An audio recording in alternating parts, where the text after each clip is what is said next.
Hello my dear student. तो एक बार फिर से आप लोगों को आपके अपने यूट्यूब चैनल RSSPS मैथ्स में स्वागत है। तो आज मैं इस वीडियो के माध्यम से पढ़ाऊंगा NCERT गणित कक्षा 10th का प्रश्नावली 3.4 का पहला क्वेश्चन करवाऊंगा। तो क्वेश्चन दिया हुआ है, निम्न समीकरणों युग्म को विलोपन विधि तथा प्रतिस्थापन विधि से हल कीजिए, कौन सी विधि अधिक उपयुक्त है। तो इसमें पहला क्वेश्चन में 4 पार्ट दिया हुआ था, जिसमें कि 2 पार्ट हम सॉल्व कर दिए थे पिछले वीडियो में। यदि वह वीडियो आप नहीं देखे हैं तो इस वीडियो के डिस्क्रिप्शन में लिंक दिया हुआ है, देख सकते हैं। तो चलिए ज़्यादा देर ना करते हुए टॉपिक को स्टार्ट करते हैं। यदि आप चैनल पे नए हैं तो चैनल को सब्सक्राइब कर ले, ताकि इसी तरह का वीडियो आप तक पहुंचता रहे। तो क्वेश्चन को सॉल्व करते हैं। तो देखिए, इस प्रकार को क्वेश्चन को बनाने के लिए क्या करते हैं, यहाँ हम देख पा रहे हैं तीसरा पार्ट जो दिया हुआ है वह है 3x माइनस 5y माइनस 4। इसको जो है शून्य के बराबर मान लेंगे। अब देखिए, शून्य के बराबर मानेंगे। अब क्या करेंगे, चर और अचर पद को अलग अलग कर लेंगे। जैसे कि हम देख पा रहे हैं, यदि x y इस तरह से कोई भी अंक के साथ लिखा है तो उसको चर बोलते हैं, और ऐसे गिनती में यदि कोई भी दिखे तो वह उसको अचर बोलते हैं। तो चलिए चर को अलग और अचर को अलग करते हैं। तो 3x minus 5y is equal to, ये 0 है, प्लस माइनस 4 इधर है, जैसे ही बराबर के वह साइड ले जाएंगे तो ये हो जाएगा प्लस के 4। तो इसको हम लिख सकते हैं 3x माइनस 5y बराबर में आ गया 0 में यदि 4 को जोड़ेंगे तो ये 4 हो जाएगा। इसको समीकरण 1 का नाम दे देंगे। और यहाँ देख पा रहे होंगे दूसरा जो दिया हुआ है 9x is equal to 2y plus 7। अब इसमें भी करेंगे क्या, चर और अचर पद को अलग अलग करेंगे। तो चलिए कर लेते हैं। तो सबसे पहले 9x ऐसे के ऐसे लिख लेंगे। यहाँ हम देख पा रहे हैं ये चर पद है, इसको ये साइड लाएंगे तो यहाँ प्लस 2y है, इधर लाएंगे तो ये हो जाएगा माइनस 2y। और उनके बाद जो है इसमें बच जाएगा 7, तो 7 ऐसे के ऐसे लिख लेंगे। तो चलिए अब इसको समीकरण 2 मान लेंगे। अब इस तरह के सवाल को सॉल्व करने के लिए क्या करना होता है, एगो कोई सा भी को समान करना होता है। तो चलिए इसका कोफिशिएंट देखते हैं। 3 है, 3x है। यदि मैं 3x को 3 से गुना कर लूं तो 9x हो जाएगा, और इसको घटाने पे ये कट जाएगा। विलोपन मतलब होता है विलुप्त, एलिमिनेट। एक संख्या कोई भी एलिमिनेट हो जाए, तो ऐसा क्या चीज से गुना करें और उनको घटा दे कि एक संख्या एलिमिनेट हो जाए। तो चलिए इसको 3 से गुना करते हैं और पुनः समीकरण 2 को घटा लेंगे। तो यहां लिखेंगे समीकरण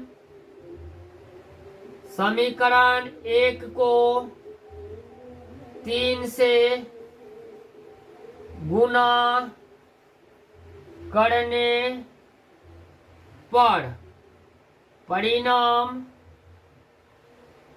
में से घटाने पर।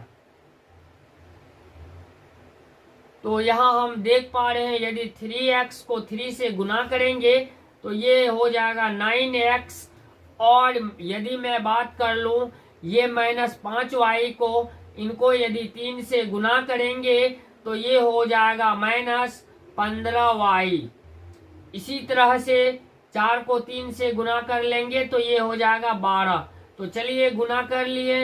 अब करना क्या है, अब समीकरण 2 को घटाना है। तो समीकरण 2 दिया हुआ है 9x माइनस 2y अब बराबर में है 7। तो चलिए 7 को लिख लेते हैं। अब अलजेब्रा में होता क्या है कि नीचे वाला का साइड चेंज हो जाता है। तो नीचे वाला का साइड यदि चेंज हो जाएगा, यहाँ प्लस है तो यहाँ माइनस हो जाएगा, वही यहाँ माइनस है तो यहाँ हो जाएगा प्लस, और यहाँ हम देख पा रहे हैं प्लस है तो यहाँ हो जाएगा माइनस।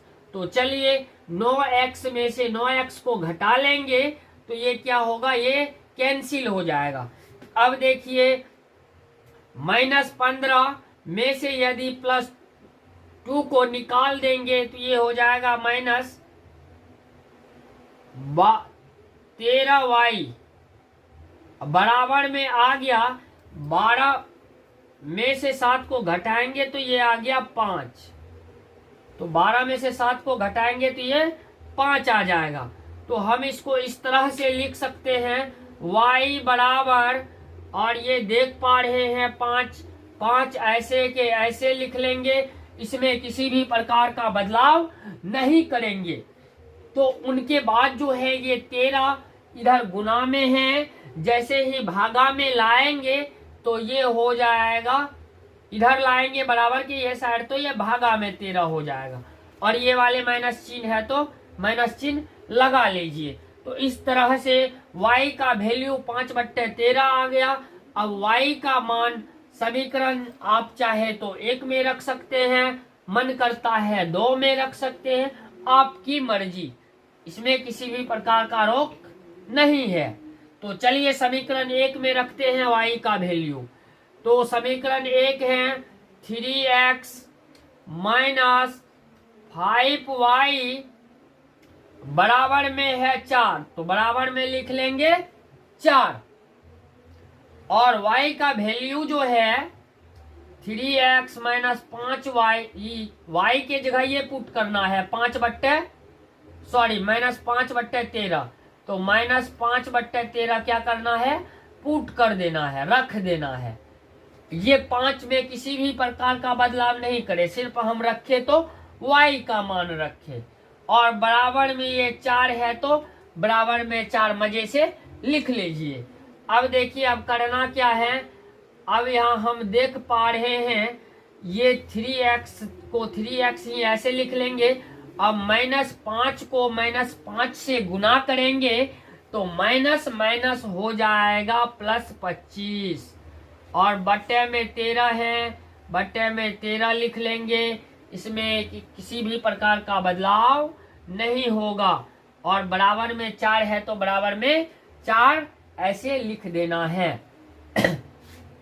अब देखिए अब करना क्या है, ये वाले 3x को ऐसे रहने देते हैं, और ये अचर पद हैं, इसको बराबर के वह साइड यदि भेजेंगे ले जाएंगे तो ये हो जाएगा -25, और बट्टे में ये 13 है तो बट्टे में 13 लिख लेंगे। तो अब चलिए अब क्या करेंगे, बटे में यहाँ कुछ नहीं है तो बटे 1 करेंगे, 3x को ऐसे के ऐसे लिख लेंगे। अब 1 और 13 का लघुत्तम 13 हो जाएगा, और यदि मैं बात करूं 1 को 13 से भाग दूं तो ये 13 बार में विभाजित होगा, और 13 को 4 से गुना करेंगे तो ये क्या हो जाएगा, 52 हो जाएगा। और ये वाले माइनस चिन्ह को ऐसे रखेंगे, फिर 13 से 13 में भाग देंगे तो एक बार में विभाज्य होगा, और 25 से गुना करेंगे तो ये हो जाएगा 25।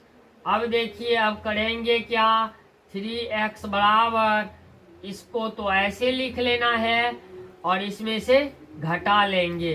तो यहाँ देख रहे हैं 12 में से 5 को घटाएंगे तो ये हो जाएगा 7, और ये वाला यहाँ बच गया कितना, 3 में से 2 को घटाएंगे तो ये कितना हो जाएगा,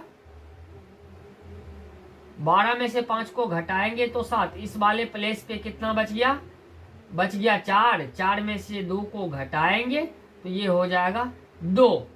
तो अब यहाँ हम लिखेंगे x बराबर 27 बटे में 13 है, 13 लिख लेंगे। अब आप देख रहे होंगे ये 3 इधर गुना में है, जैसे ही बराबर के वह साइड ले जाएंगे तो ये किसमें हो जाएगा, तो ये हो जाएगा भागा में।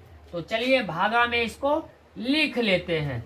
अब यहाँ देखिए 3 एकन 3 और 9 तिया 27, इस तरह से x का वैल्यू 9 आ गया 13, और y का वैल्यू जो निकला था, y का वैल्यू निकला था कितना, -5/13। तो इस तरह से इन प्रश्नों का यह आंसर हुआ। तो अब चलिए चौथा प्रश्न को सॉल्व करते हैं। तो चौथा प्रश्न जो है वह है x बटे में है 2 और 2y बटे में है 3 बराबर -1 है। तो इसको देखिए, इनको करना क्या है, ये सबसे पहले इनका भिन्न का जोड़ कर लेना है। भिन्न का जोड़ करेंगे तो 2 और 3 का एलसीएम आ जाएगा 6, और 2 को यदि 3 से विभाज्य 2 को से यदि 6 में भाग देंगे तो यह 3 बार में जाएगा, और 3 को गुना करेंगे तो यह 3x हो जाएगा। और यहाँ चिन्ह प्लस का है तो प्लस का चिन्ह दे देंगे। 3 को यदि 6 में भाग डालेंगे तो ये 2 बार जाएगा, 2 को 2 से गुना करेंगे तो ये हो जाएगा 4y, और बराबर में है -1 तो लिख लेंगे बराबर में -1। अब बटे में कुछ नहीं है तो बटे आप 1 डाल सकते हैं। अब इसको क्या करेंगे, क्रॉस मल्टीप्लिकेशन कर देंगे, यानी तिर्यक गुना करने पर। यहाँ मन करता है आप लिख दीजिए तो ज्यादा बेटर होगा। तो यहाँ लिख देते हैं तिर्यक गुना करने पर। तो तिर्यक गुना करने पर 3 को यदि 3x को 1 से गुना करेंगे तो ये कितना हो जाएगा, 3x ही होगा। और यदि मैं बात कर लूं 4y को 1 से गुना करने की तो ये प्लस के 4y हो जाएगा, और ये 6 को -1 से गुना करेंगे तो ये -6 आ जाएगा। इसका नाम दे देंगे समीकरण 1 का।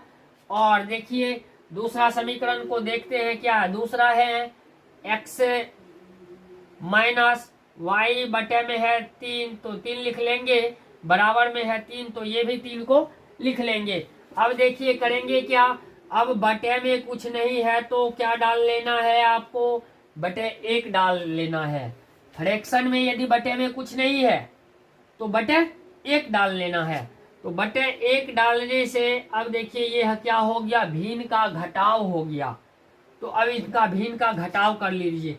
1 और 3 का एलसीएम कितना आ जाएगा, 3 आ जाएगा। और 1 से यदि 3 में भाग देंगे तो यह 3 बार में विभाज्य करेगा, और x से गुना करेंगे तो ये हो जाएगा 3x। और देखिए ये वाला चिन्ह माइनस है तो माइनस लिख लेंगे। चिन्ह पर विशेष ध्यान रखेंगे, यदि चिन्ह पे ध्यान ना रखेंगे तो सवाल आपका गलत हो जाएगा। तो 3 से 3 में विभाज्य करेंगे तो ये 1 बार में विभाज्य होगा, और वही ये 1 से गुना कर देंगे 1y को तो ये -y हो जाएगा। तो चलिए इसको लिख लेते हैं, बराबर में 3 है तो क्या करेंगे, 3 डाल लेंगे। अब हम देख पा रहे हैं, मैंने पहले ही बता दिया कि बटे में यदि कुछ ना हो तो बटे में आप क्या डाल सकते हैं, 1 डाल सकते हैं। तो यहाँ फिर वही तिर्यक गुना कर लीजिए, कैचिया गुना। कैची का लीवर कैसा होता है, ऐसे होता है, ऐसे गुना करना है, ठीक है। तो 3 को x को यदि मैं 1 से गुना कर लूं तो ये कितना हो जाएगा, 3x हो जाएगा। वही -y को 1 से गुना करेंगे तो ये हो जाएगा -y, और 3 को 3 से गुना करेंगे तो ये कितना हो जाएगा, ये हो जाएगा 9। तो चलिए 9 लिख लेते हैं। अब इसको मान लेंगे समीकरण कितना मान लेंगे, इसको मान लेंगे समीकरण 2 का नाम दे देंगे। अब देखिए इसमें एलिमिनेशन मेथड का मतलब क्या होता है, कोई सा भी संख्या को एलिमिनेट कर देना, यानी विलुप्त कर देना। तो विलुप्त तब होगा जब देखिए ये कोई एक पद समान होगा। तो यहाँ हम देख पा रहे हैं कि 3x और 3x क्या है, समान है। यदि हम समीकरण 1 में से समीकरण 2 को घटा देंगे तो आसानी के साथ 3x से 3x कैंसिल हो जाएगा। तो चलिए यहाँ लिख देते हैं, सीधा सा लिखते हैं, समीकरण समीकरण एक में से समीकरण दो को घटाने पर, चलिए स्क्रीनशॉट ले लीजिए। अब फिर इनका आगे सॉल्व करते हैं। तो अब देखिए, घटाने पर मैंने पिछले ही सवाल में बताया था, घटाने पर नीचे वाला का साइड चेंज हो जाता है। तो चलिए यहाँ देखते हैं समीकरण एक क्या है। समीकरण एक है 3x प्लस में है 4y और है बराबर में -6। तो -6 को लिख लेंगे। और दूसरा समीकरण दिया हुआ है 3x और है -y बराबर में है 9। तो लिख लेंगे क्या, 9 लिख लेंगे। बिल्कुल आसानी के साथ क्या करेंगे, 9 को लिख लेंगे। अब यहाँ क्या करेंगे, सबक का साइड चेंज करेंगे। अब देखिए यहाँ प्लस है तो यहाँ क्या लिख लेंगे, माइनस लिख लेंगे। और यहाँ माइनस है तो यहाँ क्या हो जाएगा बच्चों, प्लस हो जाएगा। होगा कि नहीं होगा, होगा। तो चलिए यहाँ क्या है, प्लस के 9 है तो यहाँ माइनस के 9 हो जाएगा। अब देखिए 3x से 3x क्या हो जाएगा, ये कैंसिल हो जाएगा। और 4x प्लस 1x ये हो जाए, सॉरी 4y प्लस 1y ये हो जाएगा 5y। अब देखिए माइनस कितना है, 6 है और यहाँ कितना है, -9 है। तो 9 और 6 कितना हो जाएगा, माइनस हो जाएगा 15। तो लिख लेंगे कितना, -15। अब देखिए हम इसको इस प्रकार से लिख सकते हैं, y बराबर माइनस में 15 और ये गुना में 5 है। जैसे ही बॉर्डर पार करेंगे ये भागा में हो जाएगा 5। तो लिख लेंगे 5। अब इसको यदि 5 से डिवाइड करेंगे -15 को, तो ये -3 बार में डिवाइड होगा। इस प्रकार से कितना, y का वैल्यू आ गया -3। अब क्या कीजिए, -3 मजे से आप चाहे तो समीकरण 1 में रखिए, चाहे तो आप समीकरण 2 में रखिए, आपकी मर्जी, राइट। तो चलिए देखते हैं, पहला समीकरण में रख लेते हैं। तो पहला समीकरण है 3x प्लस में है 4y इक्वल है -6।